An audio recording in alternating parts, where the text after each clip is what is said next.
Hey everybody, on this episode of the Legends of Tomorrow episode, we've got Broing out on the Wave Rider, Stein confessing to his time aberration, and we got a little Rip Hunter showing up in the past as a movie director. Or is that Lex Michael? I'm not sure. We'll figure out next. You're tuning into the destination for TV superfan discussion, AfterBuzz TV. And now, let the buzz begin.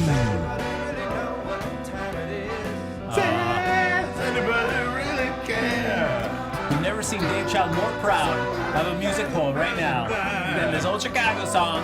Hey everybody, welcome to the Legends of Tomorrow After Show here at AfterBuzz TV. We're breaking down Season 2, Episode 8, the winter finale of Legends of Tomorrow, The Chicago Way. I'm one of your hosts, Frank Moran. You can follow me on Twitter at HappyGoJackie. I'm Dave Child. You can find me at Mr. Dave Child or DaveChild.com. The secret behind this song is I Googled Chicago song time. So you're welcome. And I'm Lex Michael. You can find me at the Lex Michael. Wait a second. Just kidding. I tricked you. I am Tauri J. Miller. You can find me at Tauri J. Oh, yeah. What a sneak. What a sneak. I swear, Lex Michael came in here and then he just shifted and became this. Yep. I used my little gadget. Damn gadget. Lacretia. Well, I can't think of anything cool and clever, so I'm just Lacretia Lyon. You can find me at LACRETIALYON anywhere on the internet, since there is only one. I'm sorry, did the Chicago song like chill you out too much? Yeah, Is it was that like, what it was? yeah, this is just some like, bitchin' ooh, tunes. Yeah. Those sweet jams. What was I gonna say? Well, Folks, you can like us on Facebook. Give us those 5 stars on iTunes. Clearly, we Yes. don't have enough of those because Lex Michael, he's not here tonight. So, Right. infirm due to the lack of 5-star reviews on iTunes. It feeds him. It's the Yes. only thing that keeps him alive. That's right. But you can join him. He's actually live tweeting. So, hop on, follow Right. Lex Michael on Twitter and join him as he live tweets the episode of Legends of Tomorrow. Which begs the question of why isn't he here? he's Prometheus, is why he's not here. It's true. Oh, I knew it. That's right. You can also subscribe to the YouTube channel. And, of course, Lacretia's got her computer out there. She's got the chat up and running. So Right. feel free to hop in, share your thoughts about this episode or the series in general. And we'll dive right into the winter finale of Legends of Tomorrow. Winter finale. Winter finale. Ooh, time to bundle up. Ooh, watch this Legends of Tomorrow. I really love this episode. I thought it was really fun, and we had a lot of gangster stuff. We had a lot of romping around. It was great. I was a big fan. What are your general thoughts? Oh, Malcolm joined the show finally, so I'm super happy about that. And then all the broing out, like especially when they were mocking Sarah like Lots children. of broing out. Oh, they're my new favorite couple. Yeah, they're cute.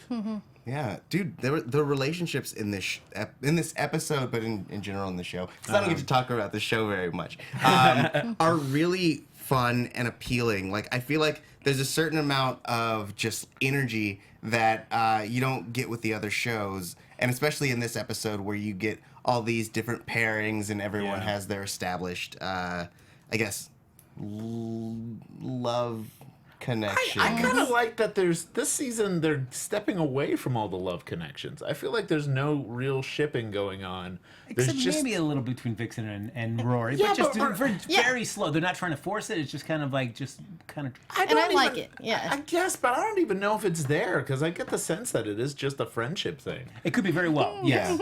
Yeah, I mean, Which I'm totally cool with that. If it just lays, if it's where it is that right now and it continued like that for the rest of the season, I would not mind. Yeah, Right. It almost feels like his being mixed relationship with Ray in the first season, where they were kind of like coming to a mutual understanding of one another and meeting in the middle in terms of their morals. Right. It does also seem a lot like the Sarah and Snarch relationship from the first season. Yeah. Which turned out to be kind of a ship, but I didn't anticipate it was that, and it kind of sold it more because they were friends.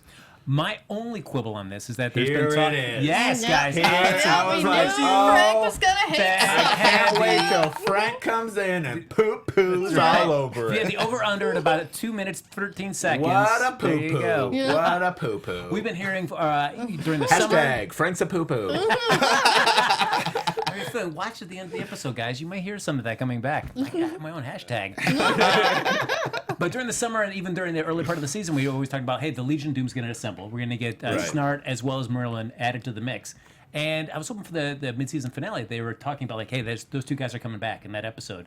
Very disappointed that Snart was just basically some kind of figment of Rory's imagination or just something, but not really fully back in and integrated as a living, breathing member of the Legion of Doom. So that was my quibble about this episode. Yeah, I kind of guessed that was gonna be your quibble because it was a little bit bothersome, and I hope it's not the last time we're gonna see him, right? I hope we get to see him kind of in the flesh, or maybe there's a reason he's in his head. I don't, maybe there's some sort of, it's gonna come back, and there's some sort of seed they put in Rory to sprout into Snart. some sort of Snart seed that'll be like, oh. I broke out of the prison. That was your body. He loves to break out of prison. This season of Prison Break, you were the prison, and I came out of you. That's So good. because at the end of the episode, when we get to see Merlin, Thawne, and Dark hanging out, kind of looking at the time compass, finding out about the Spear of Destiny, I was jazzed about that. It makes me excited to see a whole Legion of Doom-centric episode. And so it's like, that's why I want Snart already in the mix, because I want to see an episode from their point of view. Because I think their dynamic would be really interesting.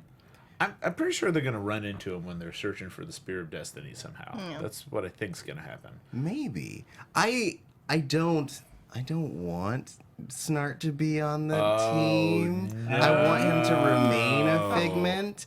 Because we've had so much development with Snart that he's not Legion of Doom material anymore. And the only way that they could actually pull that off is they have some kind of thing where they're like, oh man, he doesn't remember who he is, and we convinced him that he's a bad guy. Or it's past Snart, or it's like old Snart, where it's like they just pick him up from a point in the timeline where he is a villain, and then he'll just do a villain thing. Maybe. I mean, right? And then he'll be like, Rory, why are you with these guys? Because we should be doing the most profitable thing, and yet you're hanging out with the good guys. And so then Rory will have that conflict of like, oh, he's not like his past self, and now he's going up against his old friend. I like that. Yeah, Dave just wrote episode 11. You're welcome. Send me my check, please. Gotta get those resis. Gotta get those res. I got it since you brought up the Spear of Destiny, and we'll go through the episode, but I did want to get some clarification, and I think you would know it. Like, when was the last time we heard about the Spear of Destiny in this universe? I don't know about in this universe. I always remember from the comic book, especially with the JSA and the All-Star Squadron comic book series. And there's always a reason why all, like Superman, the Spectre, all the big tough heroes couldn't attack Hitler because he had the Spear of Destiny. And so if you got too close, it would corrupt them and turn them over to Hitler's side. So that's why they had a good convenient excuse, comic book-wise, why Superman, Green Lantern, Spectre, all those guys, Dr. Fate, couldn't ever attack Hitler and just stop the war in 1 second. Oh, I didn't realize that was a thing. Yeah. That's a funny little, why didn't you go back in time and kill Hitler, or why was Hitler still around? I remember, I was trying to remember, and maybe the chat can let us know, was the Spear of Destiny what Savage had when we first met Savage? And that's what he was using to kind of be his big, I'm blowing up stuff with my big Spear of Destiny. And then it turned out to be, they got rid of it. They destroyed it somehow. Didn't he have a big... when he showed up on Arrow in Flash for that crossover, Yeah, for the first, crossover. I cannot... I feel like it was a Spear of Destiny, but someone who probably knows better on the chat, please let us know so we can correct ourselves and kind of... Yeah, because I think that may have had to do... Because, he then dies. Malcolm scoops up the ashes, and they never really explain that on that crossover. And I think... Right. Because this could lead to them going to that time period to get the Spear of Destiny, and then maybe they run into Snart during that time period where he's still a villain, and that could be how things kind of happen. Plus, I mean, the Legion of Doom is just total squad goals, guys. I can't believe you don't want Snart to join. That's a pretty team of cool guys, that you would play poker and drink scotch with. They're all too cool. Yeah. They're like the Heathers. They're just too cool. It's true. And their dynamic is really like I love seeing them together. Right. Especially with the attitude and the kind of what is the word, pissing contest that you get that you get between Dark and the Reverse Flash. Yeah. I feel like they're both trying to be the leader, even though we know that Reverse Flash could rock any of them. Right. They're like the villain version of Buns of Steel and Ray. Yeah, we're getting really good parallelism here. Yep. Yeah, You yeah. know, I love that. I also love so when we first see them, when they first show up, they have a nice little back and forth, and then it's Reverse Flash says, and they just have a nice like little, I forget exactly what the joke is, but it's like it's more like Christmas. Yeah. And then Dark's like, ooh, that was good. I Yeah, like that was good. Mm-hmm. That was like a nice little like back and forth as they meet Capone. That's who, right. As we get into the actual breaking down of this episode. We do have an answer of sort of. cool. Mystic Lightning says it was the staff of Horus, so it was a staff. Staff of Horus. And then Shady Bear Okay. says Constantine the movie had the Spear of Destiny, but Constantine the movie isn't connected to this Right, universe it's in not any way. Keanu. Keanu's Yeah. not gonna be involved in this. No, Matt Ryan unfortunately. should be involved Would in be awesome. every show. Yeah. Like, although Keanu Reeves is great, but I think they There you go. both should come. Yeah. Like Keanu from Earth 820 Yeah. and our own Ryan from Earth 1 is what we're calling I it. guess, yeah. Earth Prime. just made Earth my day Cream. if they could make that happen. To John Constantine. Okay, so that's where the spirit, because I thought we've heard it already in something, and I couldn't decide if it was Constantine or something. Well, after Thawne and Dark prove their bona fides to Capone, he Right. got to take care of his opposition and say, hey, we're actually there to help you. And we cut away from that to Nate and Ray as Ray's trying to calibrate his new suit, which I'm disappointed that it pretty much just, we got Looks what the we said same. before. And I was like, man, if you're going to destroy it and then rebuild it and make that such a big thing for Ray and that kind of journey, it was going to be tweaked and enhanced somehow. Right. Or eliminated and just made more like the original comic version. Right, you weren't here for the crossover, too, where we were really talking about, like, how it's just it's the same suit, and we Yeah. wanted it to be Better. new. We wanted it to be something. I wanted it to be spandex and a belt. That's all I needed. That's all I want. And then there's... We know Brandon can pull off the spandex. Yeah, he can. And then the Steele's outfit, Yeah. which is still like every time I see him in it, I'm just like, you look. And I figured out what my big problem with it is. Okay. Okay, one, we realized last week that he looks just like Mega Man. One, but also it makes his arms look so tiny. It's like a big head, Yes. big shoulders, and then these tiny little silver arms, and it's weird. I felt the mistake was to have his arms bare. Yes, It should've that's what covered it him. is. Yes. And I think it's to like sew him silver up, but every time he does that, or steel up, which is like, ooh, he's steely now. But every time he steels up in like normal clothes, he looks badass. But when he steels up in that outfit, it looks dumb. It looks like he just got filled up. It just looks like they filled him up with something. Yeah, he's Magic Mega Man. Yeah, that's Yeah. right, Magic Mike. And I like the Nate and Ray dynamic, but only to a point. Like when it's like fun, kind of giving each other a hard time, but when it's just trying to like one up each other, like I'm the boss. No, I'm the boss. Then it gets a little bit of annoying. So a little goes a long way. It's cute. I don't know. I feel like it felt brotherly to me. And I Yeah. know they said that, so I feel that way. When it's like sibling rivalry. Think of it that way. It's not anything more than siblings. It is in They my don't touch each typewriter. other's fingers back there. Where you're not paying attention to our slash fiction. But Sorry about that, guys. yeah, Buns of Steel.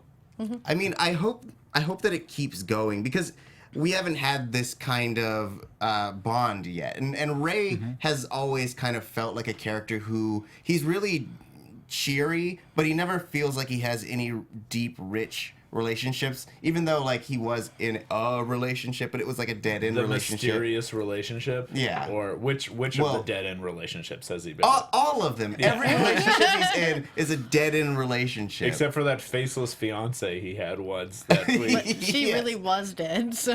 yeah, which we kind of saw the back Yeah. of her head in season 1 for some reason. It Yep. was just That was 'cause important. I think they're kind of still trying to keep that as a viable option for the time traveling. Mm-hmm. But yeah, so when with Capone, I was surprised with also how baby faced Capone is. Is that like a thing? Is Yeah. Capone supposed to be baby faced all the time?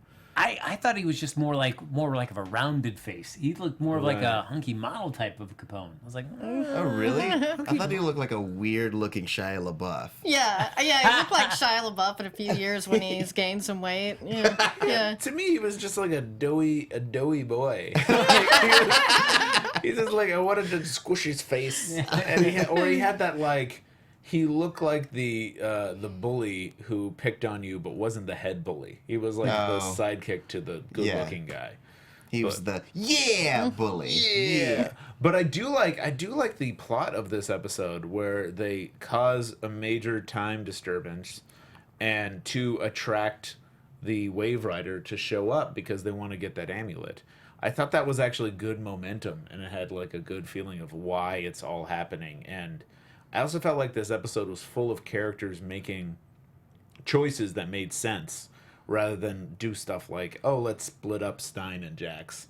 Let's make sure they're not in the same vicinity. And when they do get split up, it's because the villains split them up, and you feel like that's for a reason. Yeah. So I kind of like seeing that in this episode. yeah, and it's nice with Stein. I mean, as we're talking about aberrations, of course, the Legion of Doom causes an aberration to get the Wave Rider back there, but Stein's wrestling with his aberration that he caused, telling his younger self to pay more attention to Clarice, and now he's got his daughter Lily. And of course, he's once again, as usual, as the modus operandi for the show is like everybody has a secret and they want to be hush hush about it.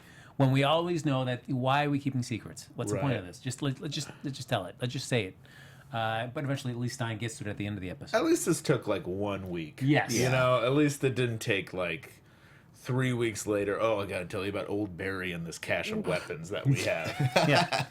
But it's I'm glad that was also something he's racking through, and that he's getting distracted by all these memories that keep like flocking into his head, which I think is good momentum and motivation for him. Yeah, because I can see why it's harder to want to go back and correct that timeline when all of a sudden you're being bombarded by memories and these connections with you have with this person. All of a sudden you develop those emotional attachments. Not that easy to go back and say, all right, now I'm just going to just cut you out of my life. Right. And we talked about it a little bit last week, but like it bums me out every time that they say that she isn't real just because she's an aberration. Because like she is literally a physical human being. Right. Maybe she didn't exist in his previous experiences because time travel is a really weird thing. But like once he has the memories, there's no difference between him experiencing those things and him like not just having those implanted. Yeah, it's just like John Diggle Jr., you know, it's real. Whether it was a Flashpoint or Stein Point or what, they're real now. Yeah. Ooh, Stein Point. Yeah. Oh yeah, Yeah, that you was from missed last my week. point. Yeah. Hashtag Stein Point. Yeah. Hashtag Stein Point. Biggest thing to happen in the DC universe yet. Stein Point. But we find out, though, with the aberration where Ness is taken out of the picture, Capone ends up, history's changed, and Capone ends up running and becoming a politician. So they realize, Right. oh man, we have to go and at least step in and act as Ness and go get the ledger so we can still convict Capone for tax evasion. Yeah, and I like all the back and forth Ness stuff, Untouchables references that. The movie, yeah, it does look like Yeah. Kevin Costner. Yeah. That was so funny. And it also shows where the different smarts lie. That makes sense between Ray and Steele there, because it's you get a sense of like, well, he's the historian, and you see him shine as a historian, and you see Ray, who is a smart guy, not really knowing any of that trivia or history. So it was a good back and forth in that sense. Yeah, they have their own strengths, and that's why this cool bro ship is working, is because they're both kind of nerdy, but in different ways, and then they have to use that to screw up time. Yeah, pretty much. Yeah. Yeah. What I liked about that was when the Legends go and try to save Ness, we get to see Vixen channel a power we haven't seen yet, which is a dolphin hopping in the water. That was nice. Yeah. I always like seeing like different powers, but like shine in each of the episodes. Yeah. I don't know what's going on with me today. But it was like during the crossover, I was so sad you weren't here because we were all freaking out over the elephant Heatwave one. actually using the elephant. Yeah. But also Heatwave actually, not Heatwave, but Firestorm using the transformation or the changing something. transmutation. Transmutation Yes. for once. So it was good to see like a dolphin appear in Vixen's arsenal in this one, where she's usually just an elephant or something that hits bad. Right. Yeah. That hits real good. So, But I didn't realize. I think during the first season, we saw like Gideon had a tough time saving people's lives. But this season, healing massive brain damage, doing a lot of Yeah. great stuff, saving a lot of people this season for just like the little medical chair. And I'm so happy that Gideon has gotten sassier, because this is something I mentioned to Tori before, is that I wanted Gideon to be sassy like Siri and just start, sexually harassing some of the legends. But like, we're not there yet. Not We're there not at yet. the But we're sexual getting harassment. close. Like the burn on Mick was pretty good. Yeah, I'd like to think that she takes Yeah. on the personality of whoever's captain. So she was Yeah. really reserved in the first season, but now that Sarah's captain, she's all out. She's ready to go. Right. Yeah, and we also get yes, Yes, you Yes. are correct. correct, and we also get Rory is going through some stuff this episode, Yeah. being kind of wanting to stay inside and just drink, and not wanting to leave the ship. And I feel like it's almost because, I don't know, do you think because he has a plan, he says, if we want to do this, we got to be bad guys. We can't try to be heroes and approach Right. this. And I wonder if it's just like, guys, nobody wants to listen to my idea. I don't know how much of it was that, or... Yeah, I think he's also just getting sick of playing the hero. Like, I think he has to kind of get a little bit of both. And I think when he realized they could play the villain, they could play the criminal in this episode, then he really embraced it and kind of took over. But besides that, he was very, I don't know, he was broody. A little bit. I think he definitely feels like he's not really part of the team. Like, he likes everyone, Right. but everyone around him is very much high on the moral scale, and they're doing stuff that he doesn't really enjoy. He's just there because they're the only family he has, especially now that Snart's gone. Right. I'm surprised he didn't go straight to a speakeasy. like he did in the Old West. He just went straight to a saloon and just Yeah. partied. I felt like he would just go there, but maybe he just doesn't realize how fun those could be. Or also he didn't know where to find them, because they did go to one speakeasy, but it turns out they had made it all clean because they knew they were going to get there. Yeah. So it was all just a soda jerk away. It was Now- all soda jerking. Oh, boy. Now, do we think Snart's appearances in this episode where Soda he just jerk seems off. Okay, continue. where it's just a manifestation of Rory's kind of reluctance about being a hero all the time? Do we think it's just merely that? And if it kept on doing that for the rest of the season, would you be satisfied to see Snart used in that sort of execution? Or do you want to see the real Snart actually coming back into play? I'd rather he be the real Snart than Jiminy Criminal there, his criminal conscience to be his guide. Yeah. Right. Well, you wanted him to stay kind of that Jimmy criminal. I want him to be that way for maybe a couple episodes, and so we can have whatever arc they're trying to set up for Mick, whether it be I'm gonna be a criminal again, or it be that we do have Snart popping out of his belly and he becomes a fresh and new. I don't want it to be a forever He thing. gives birth to Snart. Yes. Yeah. Please keep that image in your head. I mean, there's also a chance that it is. I like mind control, so there's a chance that it could be a third party who is trying to infiltrate the team through Mick's mind, him being potentially the easiest to manipulate. Right. I doubt that that's the case, but I want it to be something of consequence. I don't want it just to be someone who's sad and seeing their friend. Because you can listen to old voice messages for that. Right. Well, I'm also wondering if they have recruited Snart already, and they're just using him to. He's somewhere just beaming these messages into Rory's head somewhere. Just sitting in a room. Hey, hey, Rory. What's your favorite scary movie? What you doing right now? That'd actually be really cool. If we go back to those scenes and we just see the reverse flash popping him in and out. Yeah. Now, while we have Ray and Nate trying to get the feds to come with them to go and crash the speakeasy, we've got Sarah, Jax, and Stein inside the speakeasy, kind of just scouting the place. And then we get the speedster, as they refer to him, which I still feel weird at this point to be calling him the speedster. You're in Gideon, who's got access to all these time records.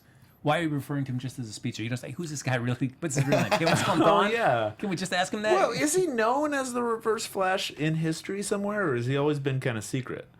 Is he known in the future as Reverse Flash? He is known in the yeah, I think so, and especially if Gideon's got access to, I would imagine, records from this current Right. 2016 forwards into the future. That some way, somehow, they would know that, oh yeah, this is Eobard Thawne. Right, and probably Yeah. secret Barry files at least. Right. They got a secret recording. Come on, they got to have Right. more than that. Yeah, Yeah, so I but- feel like they keep calling him the Speedster. I'm like, come on, guys, what's up Well, with this? I mean, but it could, since knowing this universe, it could literally, as far as they know, be one of the millions of speedsters that exist. True. I mean, you know, we have the Rival, we have the Verse Flash, we have Zoom, we have Barry. It could be another version of Barry. We have Kid Flash. We have all these speedsters. So like, there's Wouldn't no that- conclusive. Wouldn't that have been cool though if they asked Gideon like, "Who is the speedster?" and she's like, "There are so many that it could be," and starts to list them, and then maybe we hear a couple we haven't seen yet. That would be kind of cool. And then a Yeah. nice time lapse as hours pass by and they're all kind of shifting. yeah, God. okay. Sorry we asked Gideon. All right, Speedster it is. Oof. Woof. But Thawne kidnaps Sarah and Stein. And I do like the idea of like, hey, probably one of the smartest things to do is to separate Jackson and Stein. Yes, Jackson Stein, and also to kidnap the leader of the group, which is Sarah. And also we find out the reason why she was kidnapped specifically was so Merlin can have a talk with her and try to appeal to her, you want to change history, you want your family back side. And maybe that's the way they can get the amulet, by saying that's the reason they want to get the amulet. And I thought there was a nice character growth moment for Sarah, because certainly at the beginning of the season, she was just had such a blind spot to Dark. He would show up, and that's all she wanted to do was just wipe him Right. out. To her to have that chance to be offered to go back and rewrite her own personal history, have Laurel still be alive, never have been on the Queen's ship, go be stranded on that island, have everything happen to her, and she rejects that idea. Yeah. It made me think of, for all these time travelers, their timing was terrible. If they had done this a week earlier, Sarah would have been all about it. But she just had her, like, it's a wonderful life moment. And so she's Right. like, I've done this. Don't worry about it. I'm past that point. Right, yeah, because of that Arrow episode, right? Yeah. Where it's like the best of. Yeah, that's true. And I'm also glad Merlin took the time to be like, oh, this is why you should hate me. Like in the conversation. And I also liked his one glove. His one glove that he had. Yeah, in Rather than two Chicago, gloves. you could have worn two, and then it wouldn't have looked so weird, man. Yeah, it's probably cold. Yeah. Everyone's wearing You coats. got a jacket on. Just Like, wear two gloves, dude. It- Like, you don't have to wear just... He's Michael Jackson it back in the He 1920s. doesn't like barriers between his skin and other objects. He's a very tactile person. Right, except for that one hand that's not tactile at all anymore. Yes, that's true. Yes, but not his choice. Yeah. It's not his choice. You don't have to be sad about it. That episode makes me sad too, Tori. Yeah, Amanda Millman wants to know what timeline Merlin was taken from because of the hand situation and all of what he said to Sarah. This Merlin is from the present time. Yes, So, yeah. I think so. When's the last time we saw Merlin? Does anyone remember? Season finale last year? Are you from the Arrow? Yeah. You're from the Arrow thing? I am When's from the the last- Arrow. Yeah. Show. resident Yeah, Arrow this expert. is a you expert there. I When's mean, the last yeah. time? Technically, the last time we saw Merlin was last episode. Right. Well, in come Arrow. on. But the last time we saw real Merlin was, I would say, the season finale. He hasn't been very present this season, mostly because we've been dealing with another Dark Archer, and he's not really Prometheus. part of It'd that. be Yeah. confusing. They had the same outfit. Right. Yeah. You know, And it'd be so, also disappointing if it turned out to be Merlin. Then Yeah. It's like, Yeah. what? They both showed up in the season premiere and were like, "Oh, sorry, we're wearing the same thing." And the Merlin decided to leave, and Prometheus kept going. Because he showed up. One of us is going to have to leave. Yeah, Ooh, embarrassing. Ooh. yeah, but he Okay. hasn't stopped in this season really. Yeah, it's good to have him back. I am curious to see what he brings to the group, and we did see a little bit of that when he fights Sarah Yes. on the Wave Rider. 'Cause- Yeah. Yeah. And he also had the plan of distracting them with that aberration of kidnapping Ness and taking him out. right, he is a former Ra's al Ghul, so I think when it comes to strategy, he's probably the strongest amongst them. I would think so. Yeah, even compared to Dark, I think he's a better strategic person, because Dark's more of a Crazy, force. Yeah. wild card than Malcolm, because Malcolm, he plays both sides. He's pretty smart about that. Right. So, but it was funny for Reverse Flash to give him the old Oliver Byrne, like, you're not just a pretty face. yeah. And I do like when Sarah rejects Malcolm's idea and leaves, Malcolm leaves, that Stein says, wow, you really turned that down. And to see Sarah acknowledge Stein as like a mentor figure to her. Yeah, that was nice. I didn't quite understand it though, because I never saw Stein ever do something like that. Well, he gave her that. Well, no, but he gave her that dressing down after she had gone after dark so many times. Said you are the Right. leader. You need to step up. You got to put yourself your selfish goals and think of the bigger picture. Good. So it's actually the show remembering previous episodes. Yeah. And Yeah. actually having character builds throughout different episodes, which is great to see because first season wasn't really like that. Had a lot of like one episode jumps of Right. like characters.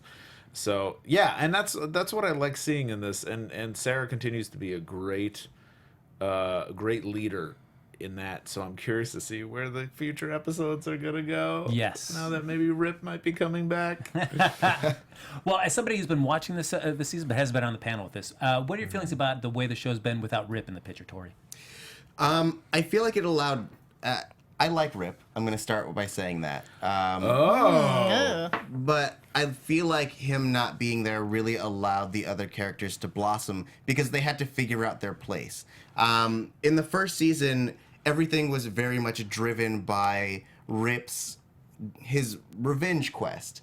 And Right. so all the storylines and everything that everyone did was either in relation to him or in relation to something that he did that they had to fix or that they were screwing up for him. And in his absence, everyone had to figure out why they were on the team. And you got to explore that aspect, and they all got to grow as characters. And also, I feel like the writing is a lot more linear in this season, kind of like what you were saying. Yeah. And so it allows us to really kind of have these character arcs, whereas last season was very much about kind of like pushing through the story plot points. Right. And this season we also get like figuring out what the Legion is doing every single episode, which Yeah. is kind of nice. It's kind of nice to have this reveal. And now we know that they're after the Spear of Destiny. So now it's going to be about the Spear of Destiny, and that they have to get Rip in order to get the Spear of Destiny, which means Rip's coming back. And they're already shipping you with Rip, Tori. Liam Harold says Torip. Tauri, I like that. Right? I'm into it. Arthur Darville is adorable. Yeah, Especially with that mullet. British Rip, not American Rip. Yeah. He Yeah. looks gross. You don't like a mullet? No, and that facial hair. That was a little not rough. a It fan. was a little rough. I'm just wondering, though, with there's so much character growth and the way they've kind of reestablished themselves and kind of redefined themselves within the team Yeah. without Rip, to have Rip back in, I wonder, like, what is his place really? And what does that do if with the other characters? Do they kind of just take a step back into more familiar roles that they did the first season with Rip back on the Wave Rider? I don't know if I'm that jazzed about that prospect. You know either. what I'm hoping that they're doing here? Because, okay, we should talk a little bit about what we see a little bit of Rip doing, which is he's American for some reason. He seems to be directing a film or a TV show. Spielberg. Yeah, in the 60s about Rip Hunter. Yeah. It seems to be about Rip Hunter, so he's kind of fictionalized his past. So what I'm wondering is if he totally forgets himself, he has amnesia, he doesn't know who he is, and the only way he's processing who he is through this fictional character he's created. Fictional character. Or I'm wondering if it's very much like a Doctor Who thing, where they had the time Yes. fob, where you purposely wipe your identity because you I mean, just think that person has such a rich knowledge of time Right. that he's a valuable target for anybody. So if he doesn't remember, he's hidden throughout history somewhere. He doesn't even know who he is. This show would Yeah. never Nobody can figure steal him from out. Doctor Who. Yeah. Never. If they Not were once. to, if we could get Merlin as bisexual, that'd be great. Right. There Yeah. was that strange moment in this episode where Merlin was like, you could find a good boy or a girl. And I was like, that's a lot of venom on that. We already have people on Twitter shipping Obsidian and Merlin. Yeah, and as I Lex saw said, that. we're doing the Lord's work. What do they call it? Like Merlidian? Yeah. Something like I that? think so. Okay, fair enough. Fair enough. So I'm if he comes, what I was trying to say actually is that if he comes back into the crew not knowing who he is, that actually gives the character more time to grow and more time to kind of fit in with the crew, because he's trying to remember who he is, and maybe gives him time to kind of change his role in the group, which might be good. True, because we, unlike the other characters who have had a chance to kind of redefine themselves without having the weight of the Vandal Savage kind of story arc. Yeah. Rip never really had that since he was taken away right out of the season premiere. So we've never had a chance to see what his career path, character path would be without Vandal Savage in the picture. Yeah. Right. So I'm going to ask a dumb, uninformed question. do it. Go ahead, I mean, those please. are our favorite questions.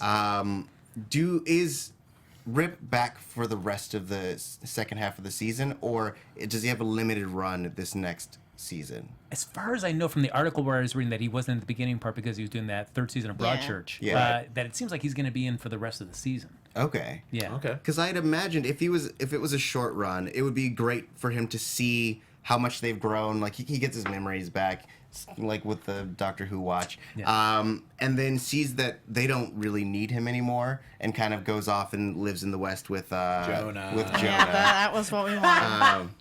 So I mean, I feel like he basically Obi-Wan'd himself at the beginning of the season. So I don't need him to be a constant presence. I just need him to pop in every so often and be like, "Hey, use the Force," and then like he leaves, you know. Right. Go to Dagobah. See you later, Hey. you know. Hey, look at my gun. Cool. Hey. Bye. That actually, that would be cool to see. Speaking of guns, people holding him up there, when they realize that they have to save Stein and Sarah, Rory finally says that we got to do this like criminals, guys. You got to stop thinking like heroes. Right. So I like how they commandeer one of Capone's vehicles. I like how he calls himself Clyde and then Vixen's Bonnie. Yeah, that was cute. And wants to just get rid of Nate and Ray. They're like, We're right They're here. right. That was really good writing. That was really funny, guys. That was a good setup. I'm like such a fan of the show, and I've also seen it kind of grow, that I get these proud papa moments when they're just like, "Hey, good writing, guys." That was a funny joke, because I've seen them do some really bad jokes on this show, and it was nice to see something that was like, they just ruined us, and they're like, we're standing right here. That was really strong. So our legends are able to save Stein and Sarah. At least we think it's Stein. But when we get back to the Wave Rider, we find out that Thawne has kind of taken the place of Stein, so he can get on board the Wave Rider and find the amulet. Yeah. And I do like that scene of Jack seeing it on the monitor of Thawne in the library, just racing around, looking for everything. I realized that, we've got a speedster on board. Yes, that was my favorite. That was probably this whole sequence with Thawne as Stein was probably my favorite sequence of the show, minus all the punchy fight stuff, because that's my favorite. But like just the idea of them bringing back a Thawne device from season 2 of The Flash, Right.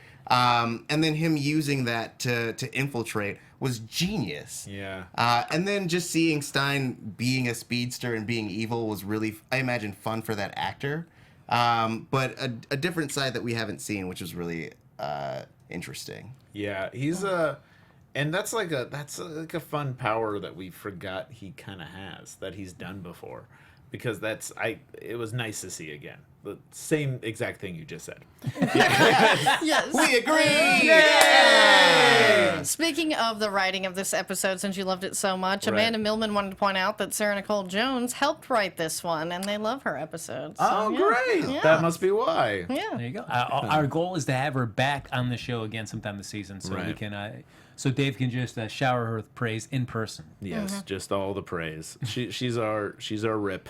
Yes. That's coming back. And finally, we figure out if you have a speedster as your opposition and you don't have a Flash on your side, Jax realizes in the armory, the secret armory that Rip had stashed away, there is a gun that can handle the speedster. Right. And what I don't like is the fact that you're just not constantly firing that at Thawne. Just constantly. Never stop Well, firing that yeah. at him. Never. Yeah.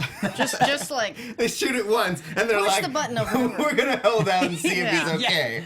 He's like, guys, I'm a speedster. Maybe it Yeah. needs some charge up time. You know, Yeah. it's kind of a know. shotgun. Then you get a regular gun and you get the speedster gun. You shoot him, you Right. slow him down, you shoot him in the leg. Yes. Stab him in the Something. throat. Yes. Also, yes, that's very smart. But I also think that they're acting on instinct. And what I like to see in this episode was Thawne made sure to use that time to be all supervillainy and insult them to catch them off their guard in order to recover. So I felt like Thawne was using that really well. Like it was nice to see him like that. That was a good use of banter because I felt like it had a point. It didn't You were feel there like when I called Mr. Rex. Yeah. And it was, it was so he can recover and then speed around. And they're like, oh, I'm angry now. And it made sense in the writing wise, which is kind of why I liked it still. But he was so polite when he described Rex Tyler with throwing the Mister in there. I was like, well, all right, that's very polite of you. Oh, he respects him. Yeah, okay. And Rory has the idea, so we can't try to stop this guy again like a hero. We got to think like a crook. Especially Vixen has the idea, like think like a crook. How will we stop this guy? And they do a little robot, like a little psych out with them to get the box, but the amulet is not inside the box. Right. And again, but of course Vixen just stops with that one shot, just stands there for a long time, just like keep shooting, just keep shooting. And I like how it kind of it had a lot of nice action in this episode. Everyone got to kind of show off their powers here and there. We got a nice ninja fight. We got some good steel moments. We got a nice Ray being tiny. Yes. And then all of a sudden being big because he's on the shoulder of Jax. That was a great moment. And that was another time that everyone forgets that the atom is supposed to shrink all the time. And that's supposed to be his power. And he's not just Iron Man. So that was good to see. It had a lot of fun action in this episode.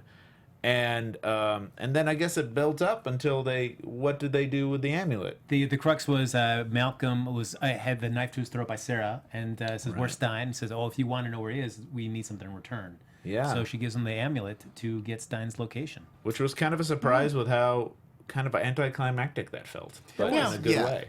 I thought it would have been sweet if she would have just slit him and been like, we all know where Al Capone goes. Yeah. Let's go. Oh, right. Duh. But I guess that might tarnish her reputation as a hero. Right. And in my eyes, because I love Malcolm. I think he's one of the coolest Yeah. characters. And it also showed that she's willing to kind of sacrifice kind of possibly the bigger picture to help save a member of the family. Yeah, I did like her speech. Yeah, with Stein, it's like I couldn't say we're a family. Some things are more important than history. I couldn't save Laurel, but I could protect this family. Yeah, which is nice. Do you think Malcolm's become more of a wuss though since he's lost that hand? Yeah, I really don't like that part. It's like Malcolm is a badass, guys. Let's not make him this wuss. Like, oh no, I'm scared. No. Was he ever scared in this episode? Yeah, no, but he's just like, oh wait, I'm gonna be a weasel more than anything. Yeah, I mean, he's hanging out with two really big badasses, so he's gonna seem like the weaker badass. Yeah. I mean, I guess you could think of it equivalent to Oliver hanging out with all the metahumans as well. Right. They certainly can outclass him Well, power-wise. that's different because there's then you have all the dwarves and he's just the grumpy one. That's what it feels like in that team up. But this He's one, emo dwarf. yeah, but this one they're all kind of like these badasses with these world-changing ideas that they want to change the world for the better in evil ways. And so you have Merlin's got to step up a little in the broodiness, or he's just got to show off. Yeah, he his needs to abilities. blow up a bunch of poor people again. Yeah. Well, I think his best is. I yeah. hope he kind of steps up as leader a bit, or at least as the strategy guy, because I think that's where he's going to shine the most. Yeah, he's gonna lead those two and their fun banter. Right. Well, we find out when they get the amulet, they realize the two amulets that they have aren't two separate ones, but pieces that fit together to make a huge amulet that shows a compass to reveal where the Spear of Destiny is. Right. And the idea is they want to rewrite history itself. So I could see why Dark would want to be involved, because certainly knowing after Sarah told him what his future is, he would want to definitely change that.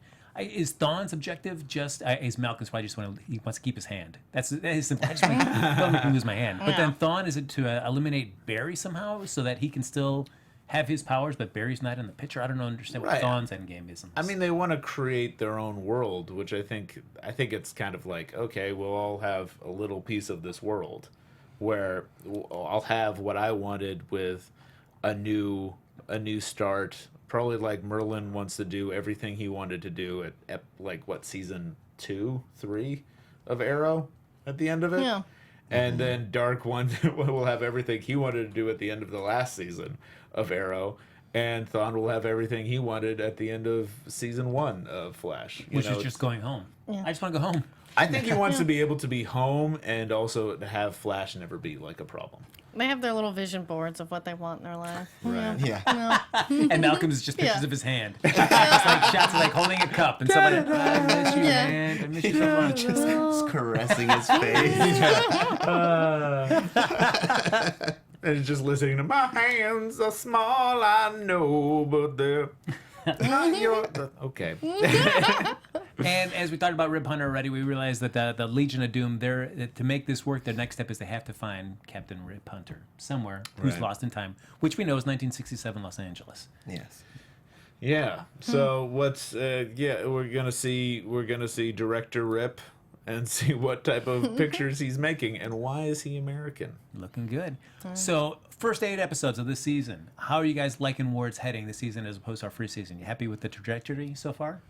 Yeah, to me, this season of Legends of Tomorrow just gives me hope because it is just so fun and just so ridiculous. I just want more. Yeah. I'm really enjoying it. I feel like we now have very formidable bad guys, which is what makes anything good, is having a great antagonist or group of antagonists. And so last season, I felt like I didn't feel as menaced by Vandal, mostly because his goal was to have sex with a girl and Make do casseroles. other stuff. Yeah. But Evil like, casseroles. yeah. But these guys, they are essentially ripping apart the fabric of time, and I feel like it's building to something that is quite like universe shattering, which I think is a good amount of stakes. Yeah. So I love that we're finally having this group with a team that can oppose them on equal ground.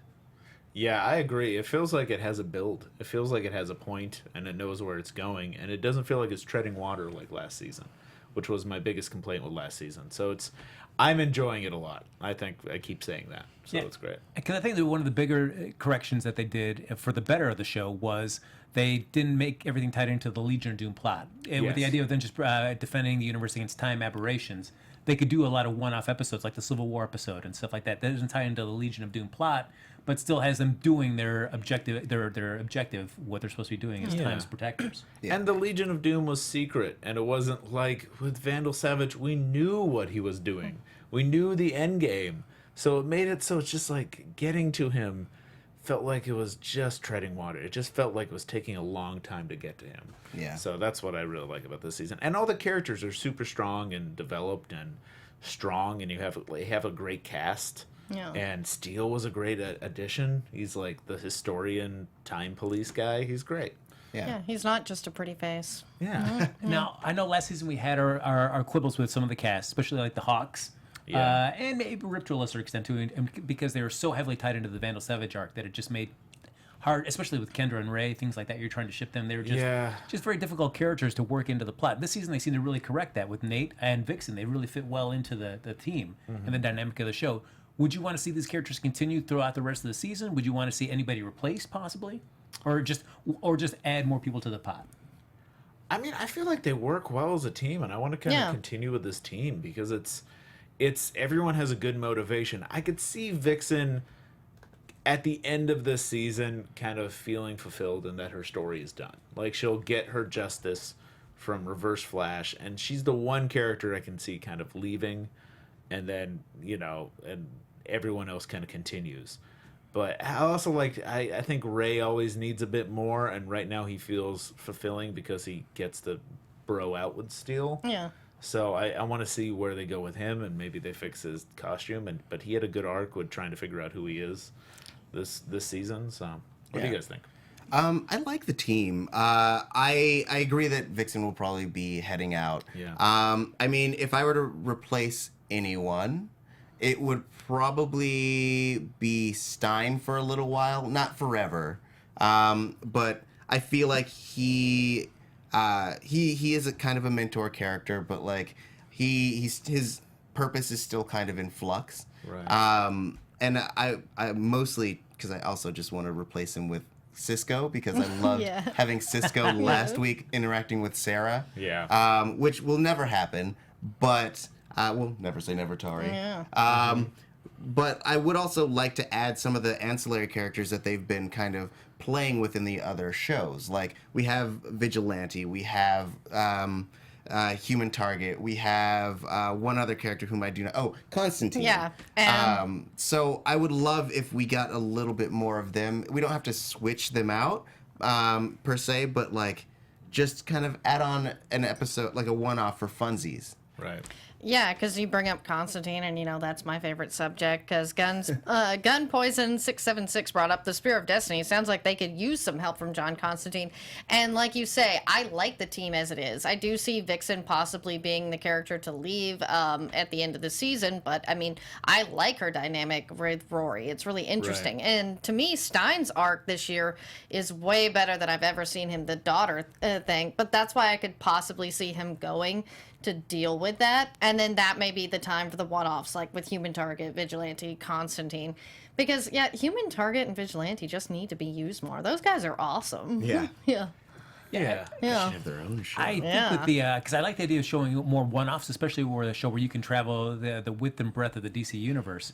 But I always feel like if you're going to do that, I would like them to use just maybe a smaller amount of the core cast in there to give that guest star time to shine. Because I feel like Jonah Hex, such a great character, but never been used to his real full potential in both of his appearances. Yeah, no. And I mean, that was also like, I don't think they wrote Jonah Hex as well as they could. Yeah, and I think that's when you have to service all those other characters in the same episode too. So maybe if you limited the number of people involved, it gives you a little bit more Constantine would be great because I think they could use a real magic man on the show. I know, because Malcolm's just not that magical anymore. Yeah, I mean, and also you just need to have a magic person on the team. It rounds off the team because you have a ninja, a sci-fi guy, a meta type person. You have a criminal, and so you could use a magic person, which Vixen kind of is, but is more of.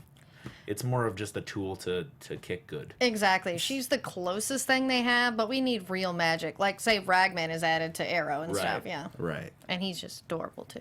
And the thing I do like about Vixen is that she is from a different time period. And that's always the thing that frustrates me sometimes about time travel shows is it's usually just from whatever time period that they're set in. That's where the whole main cast is. Like, you have the chance to go through all time. Why not recruit? There's never like a guy from the far future or the distant past. Yeah, which they can do on this show. Yeah, so and so it's nice to have Vixen. Or we could have Space Cabbie from the far DC future. He could be driving the Wave Rider. Why not have DC? Space Cabbie, guys. Space Cabbie. I have no idea who Space Cabbie is. That's great. Justice League Action debuting, I think, next week on Cartoon Network. It's like 11-minute kind of, almost like Teen Titans Go, but with more of it towards a Justice League Unlimited bent. Cool. Space Cabbie is going to be a featured player on there, voiced by Patton Oswalt. So I love that. yes, Nice. So you can see that. One thing, what you were talking about Vixen that I liked from this episode is that when she was in the 20s, she was kind of, I always wanted to visit the 20s because this is where, like, my grandma or mom comes from, where my mom comes from, and I thought that was great. That was a nice little ad, yeah. Yeah, it's kind of like how we're nostalgic for our parents' times, and in Back to the Future, they're nostalgic for, like, that other time, so it's nice to have her kind of have that moment. Well, especially it's something not You're that shaking. far removed. Tari, no? You're not buying that? Nah, I think I'm good in this time. Oh, no, true. Well, yeah. Well, yeah. I think we're good. I think my Is that parents some are good. shade? I just mean, very true. But I just mean the like, hey, I get to visit Chicago and kind of be around where, Yeah, it's almost like saying like being us wanting right now to go, man, I wish we were growing up in the 80s. Like, because my parents got to grow up in the 80s and that was really cool. Just in that sense, because the 20s is very close to 1940, where she comes from. So it's more like seeing like where her mom kind of grew up to wish like, oh, that'd be cool to see where my mom was a young person growing up at that time. I think I want to visit the 80s. I don't think I would want to live Come on, get those Zumbas, man. Nah, I think I'm good. I think I'm good with my cell phone, you know? No, Like, really? No, Super Bowl shuffle, Dave? Yeah. No? okay. Parachute pants, bro. Yeah. I'm wearing parachute pants Oh, there you right go. now. Yeah, parachute pants never went out of style. Yeah. I mean, please. Members only. They're still around. Yeah, they got bigger pockets, Starry. You get with the program. Oh, yes, you are correct. So as we get ready to wrap up our look at the winter finale, why don't we do a few predictions of what we hope to see when the show comes back January 24th on its new day and time, Tuesday nights, 9 o'clock right after The Flash. Oh, right. Tuesday. When is it? What day? January 24th. Okay. We got over a month to just see, make our predictions, and then we'll see. We have 6 weeks or so to kind of figure out how correct we were. Lacretia? Well, Jonathan Dimming brought this up in the chat earlier, and since I love mentioning the character of Sidney Palmer, I'm just going to go out and say it. Is he said that Sidney becomes evil later because of Ray and Nate's broing out. Because Buns of Steel replaces him. That's what happens with Sidney Palmer, and I really hope that they revisit that somehow.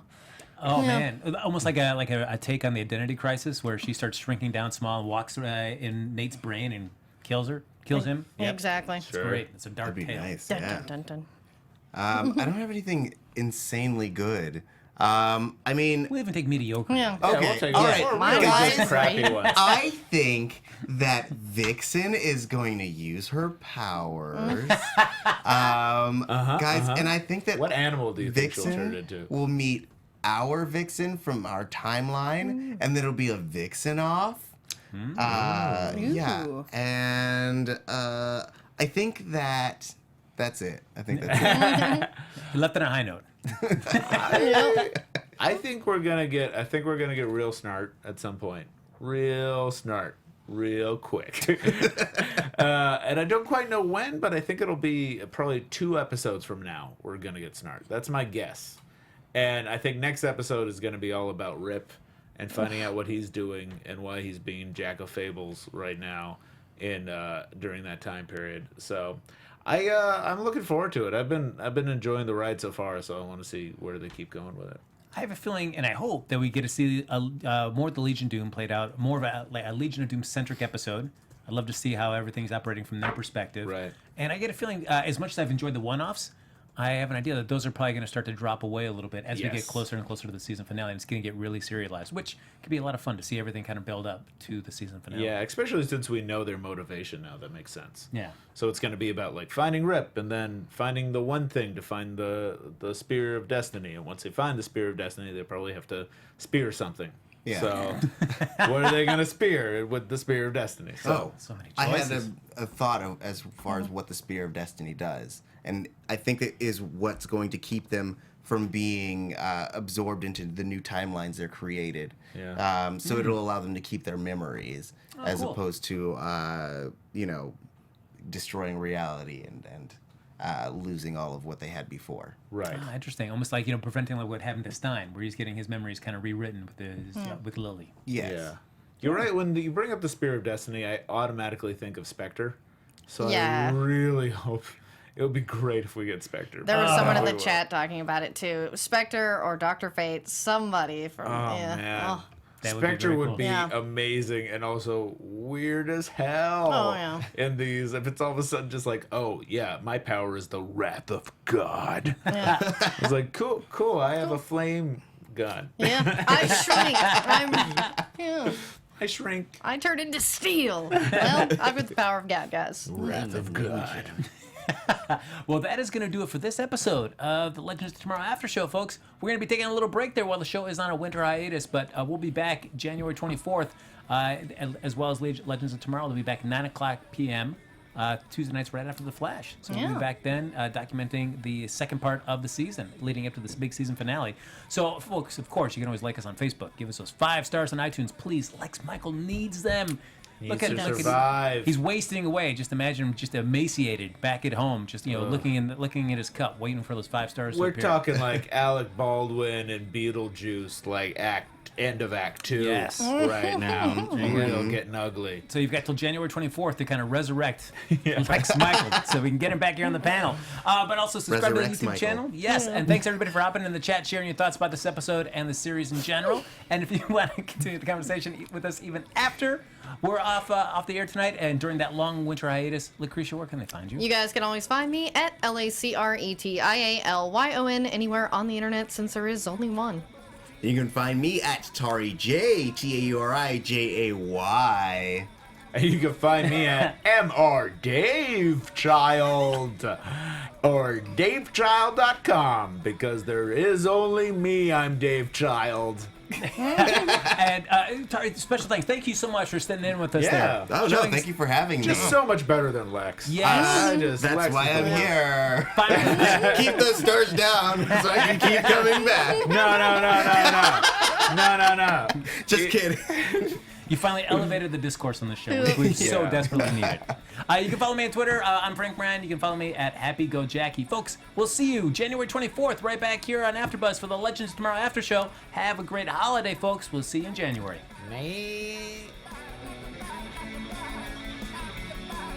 From executive producers Maria Menounos, Kevin Undergaro, Phil Svitek, and the entire AfterBuzz TV staff, we would like to thank you for listening to the AfterBuzz TV network.